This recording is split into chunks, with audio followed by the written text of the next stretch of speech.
Sebuah jembatan tidak pernah dibangun untuk dirinya sendiri. Ia berdiri di antara dua sisi yang terpisah, menahan beban setiap hari, diinjak ribuan langkah, dan ia tidak pernah mengeluh.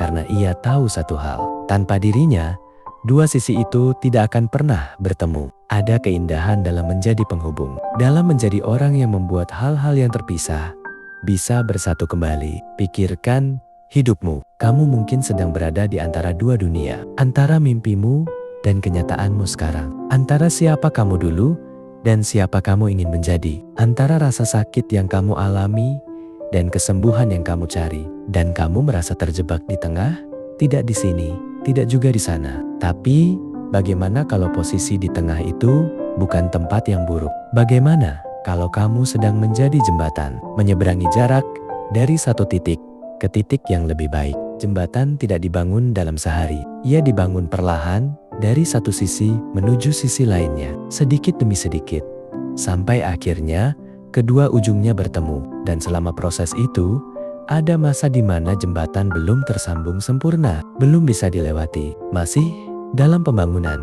Mungkin itu kamu sekarang, belum sampai, masih dalam proses, tapi setiap hari kamu sedang membangun jembatan menuju versi dirimu yang lebih baik. Dan ada satu hal lagi, jembatan yang paling kuat adalah yang dibangun melewati jurang yang paling dalam. Semakin sulit jarak yang harus dihubungkan, semakin kokoh jembatan itu harus dibangun. Jadi, kalau jarak yang sedang kamu seberangi terasa begitu jauh, begitu sulit, itu bukan tanda kamu lemah. Itu tanda bahwa jembatan yang sedang kamu bangun akan menjadi salah satu yang paling kuat. Teruslah membangun satu langkah pada satu waktu. Suatu hari nanti, kamu akan sampai di sisi yang lain, dan kamu akan melihat ke belakang pada jembatan yang kamu bangun sendiri dengan rasa bangga karena kamu tidak menyerah di tengah.